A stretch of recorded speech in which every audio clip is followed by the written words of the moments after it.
Coming up tonight on the News at 5. The problem remains that we aren't getting our fair share of vaccines. The governor makes his assessment on our fight against COVID-19. Plus, Montana lawmakers are considering a bill that would change when you're allowed to buy beer and wine. From Montana's news leader, this is MTN News at 5. Good afternoon, everyone, and welcome to the News at 5. I'm Andy Curtis, and thanks for joining us.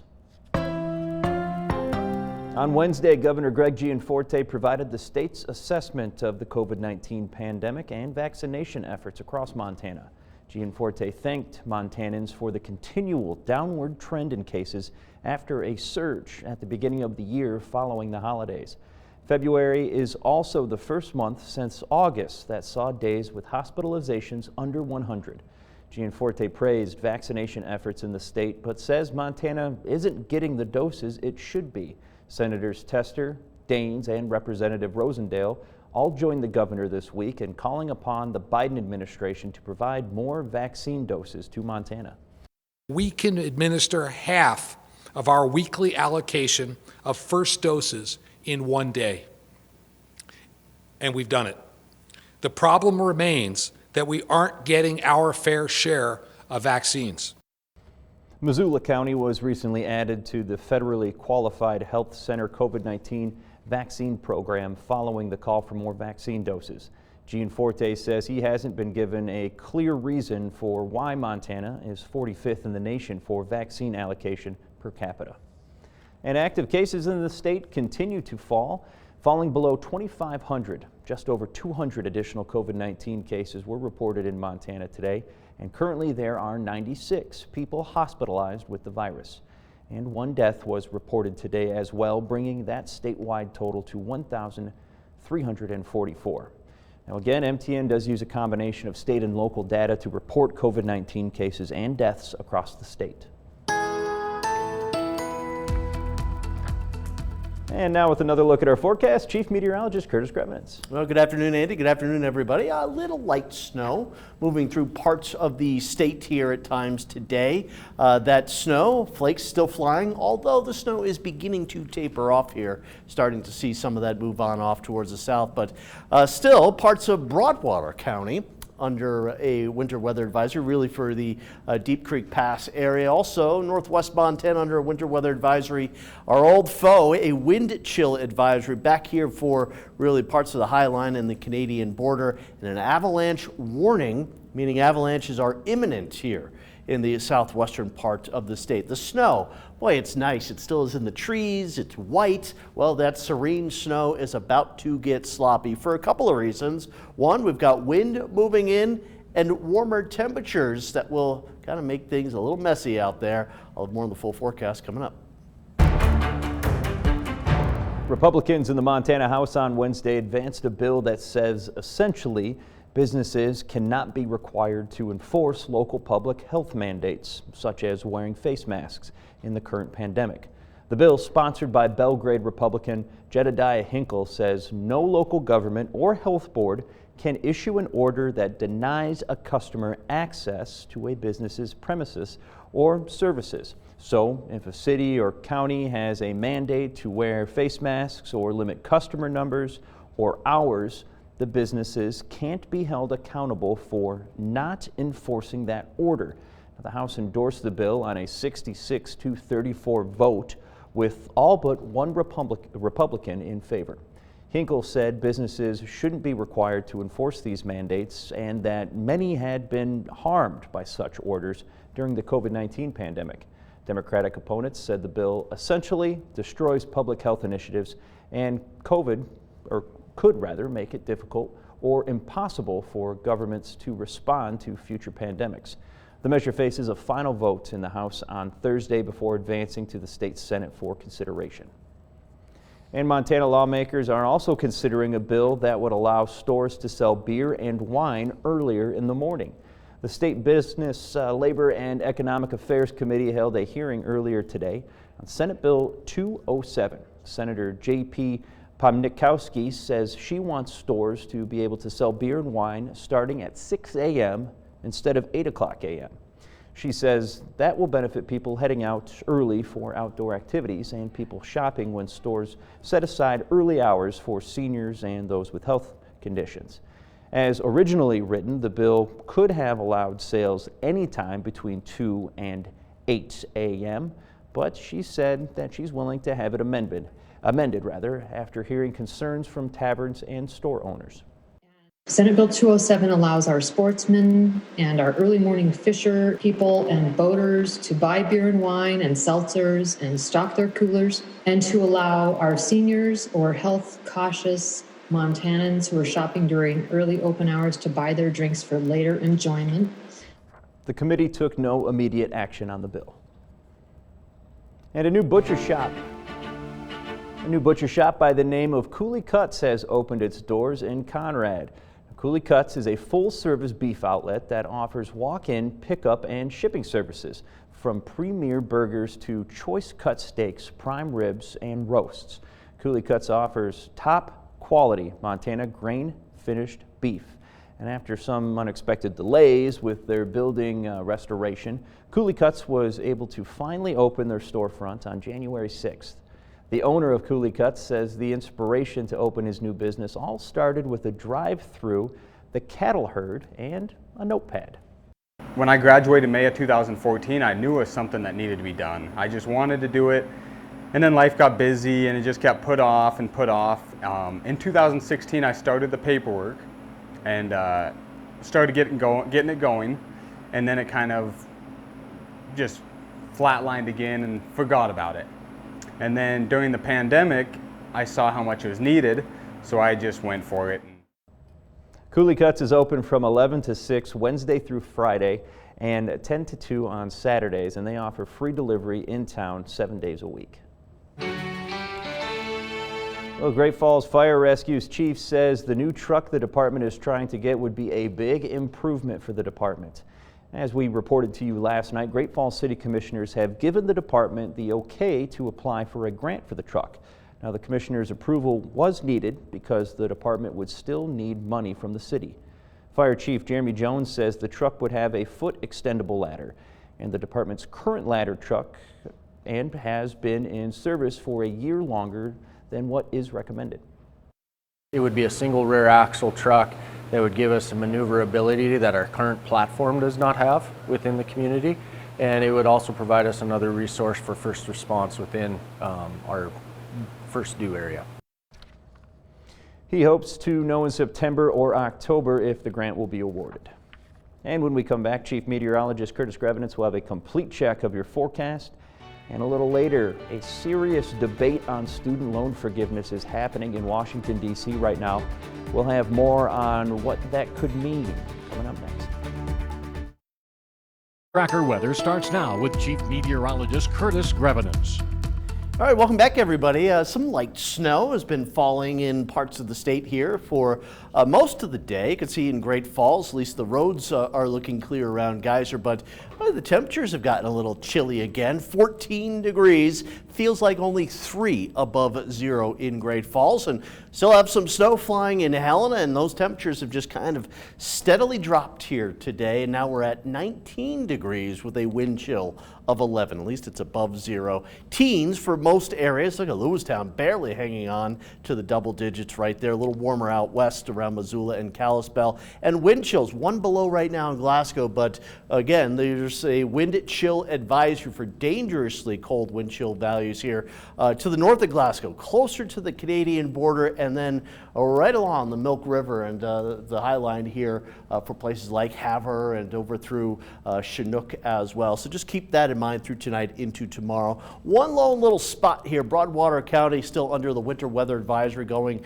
for another couple of hours, and boy, dangerous avalanche conditions here once again down here, Gallatin, Madison counties, avalanches, human-caused and natural cause, just snow breaking loose, life-threatening avalanches here, and that's something that a lot of the western United States dealing with, major avalanches into parts of Colorado, Wyoming, and Utah. So a little bit of that snow moving through. Again, we've got snow in Helena. The radar does not always pick up the snow so well. We've got some snow. Had some snow up at Great Divide and also around the Lincoln area. Snow around Great Falls, more so near the high woods here, and still maybe a few flakes around Lewistown. Looking at the big picture, we've got more snow again deep down south, Louisiana, Arkansas, Tennessee, Mississippi, and Alabama. Looking at some of that snow, and look at the winter storm warning where you see that shade of pink from New York City all the way over to Dallas. And take a look at this picture here.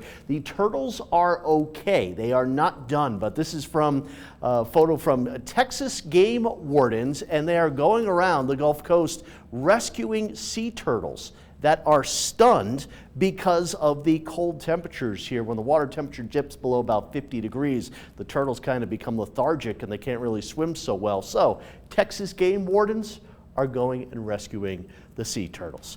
Back here in Montana, we've got some lingering snow showers here for the rest of this afternoon and this evening. Tomorrow, really not much in the way of snow. We've got a lot of sunshine early on, followed by increasing clouds through the afternoon and the evening hours.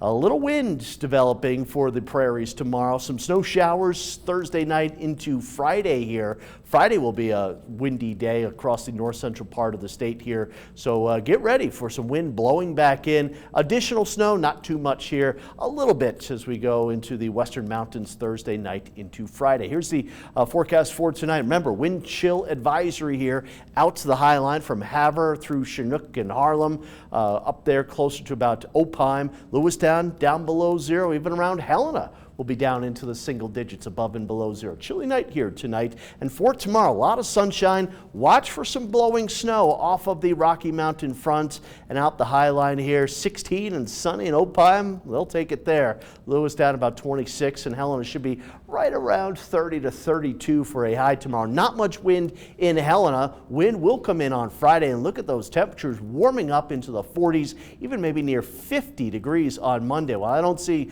a lot of accumulating snow likely anytime soon. The snow that we have on the ground, again, will get sloppy with some wind picking up this weekend and also those temperatures warming up. And in Great Falls, boy, it's been nice not having strong wind. Hope you enjoyed it, because that wind will be blowing the snow around this weekend and early next week, and then it's back towards some colder temperatures by Wednesday. The average student loan debt in this country is around $30,000, with 1 in 10 student loans being in default currently. But should student debt be forgiven with the stroke of a pen? It's a serious debate happening right now in Washington, D.C., and our Joe St. George walks us through where things stand and why some are saying massive cancellation may not help those the most in need. College, an education, a place where you learn and grow, but you also accumulate debt. I don't know how much foresight an 18-year-old has. Meet Renee Nicole Allen. Her student debt profile: a bachelor's degree from Mercer University in 2005, a law degree from the University of Florida in 2009. Her student debt number at its peak, $385,000. Right now I'm at about $265,000. I don't know, that doesn't feel any better, actually, But should the federal government forgive student debt for people like Renee? It's a debate happening in our nation's capital. All you need is the flick of a pen. Senate Democratic leader Chuck Schumer wants President Biden to forgive $50,000 in debt through an executive order. I will not make that happen. In a town hall Tuesday, though, the president rejected that number, but his White House has signaled he might forgive a lower amount. Biden Press Secretary Jen Psaki tweeting, "Our team is reviewing whether there are any steps he can take through executive action." It's still very much unclear if the president will actually act on this, or perhaps it's all political theater. Democrats argue canceling debt is legal because it's debt technically managed by the federal government, and that it's been done before. For instance, former President Trump canceled debt for permanently disabled veterans. We should not forgive all the student debt that's out there. But Sandy Baum, a senior fellow at the Urban Institute, says President Biden should think carefully before he acts. People who borrow a lot of money are typically people who went to college for a long time.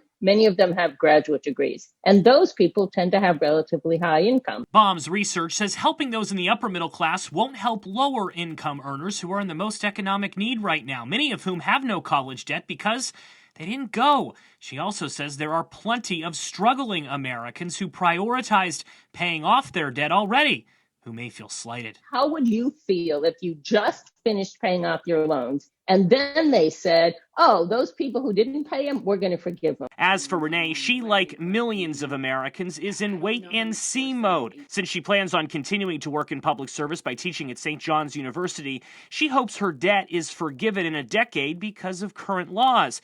But she says nothing in life is guaranteed, which is why any forgiveness would help. If anything happens to me, I guess I default. In Washington, I'm Joe St. George. Coming up next on the news at 5, a Montana boxer is set to fight under the bright lights for the second time this weekend, but not without a little help. From Montana's news leader, you're watching MTN News at 5. Welcome back, everybody. A Montana boxer will step into the ring this weekend for his second fight under the bright lights of Las Vegas.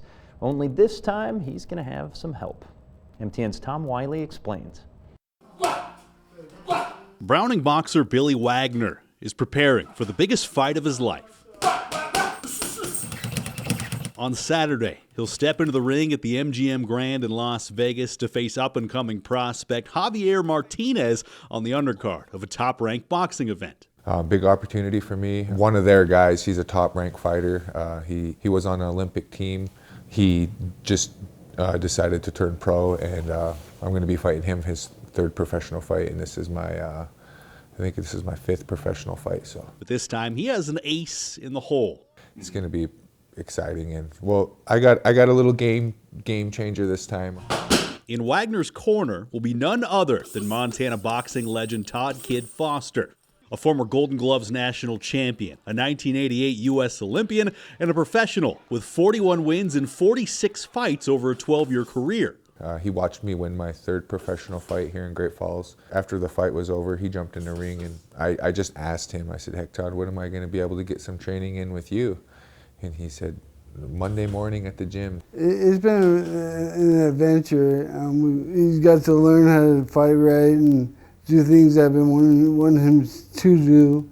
So it's been a blessing. In just over a year of training together, Foster has helped transform Wagner into a much more complete and dangerous fighter. It's been night and day. I mean, he's getting it, and he's doing it well, and he's peaking at the right time. And he's been through it all. He's been to the Olympics. He's been in a professional ring, and we've been in big fights. And it's just a game changer having Todd Foster to lead me through the way and showed me the ropes. And their story reads like a movie script. The former champ stepping up in his hometown to train the next generation of Montana boxers. I feel like I'm finally giving back to the community and kids like Billy Wagner, and I have some other young kids that help here in town. So it's very rewarding, and I like it. The only thing left is to give the story a fitting ending. A kid from Browning, Montana, stepping onto the biggest stage imaginable as a heavy underdog and shocking the world. Coming from Browning, I just want to show the kids out there and the youth out there that you set your mind to something, and whatever it is, work, school, college, whatever it is, you could do it. You want to be a doctor, you could be a doctor. You want to be a pro boxer, you could be a pro boxer. I believe that we can beat him. Billy just has to be busy and throw a lot of punches, and he's a strong fighter. He listens well. We're going to go down and win this fight. Tom Wiley, MTN Sports. The fight will be the second bout of the undercard for headliners this weekend. That fight starts at 8 o'clock and will be broadcast on ESPN+. And we will wrap things up here when we come back. When we welcome our West Coast viewers, kids under pressure, and tonight the blurred line between home and school and rethinking homework. Also, why some vaccine appointments are being canceled, what the holdup is now, when we see you back here tonight. From Montana's news leader, you're watching MTN News at 5. Welcome back, everybody. Wrapping things up tonight, students and staff at one local college may feel a little more appreciated tonight thanks to a celebration of National Random Acts of Kindness Day. The Montana Campus Compact AmeriCorps leader at Great Falls College MSU passed out candy to students this morning. He also placed candy around campus for students and staff. The candy came with business cards for various staff members at the college and for the National Suicide Prevention Hotline. We're just trying to bring a little bit of cheer to the campus and students who have been facing some challenges in life with terrible weather, difficult holidays, and we've got COVID, of course. Thanks for watching. We'll see you back here at 6.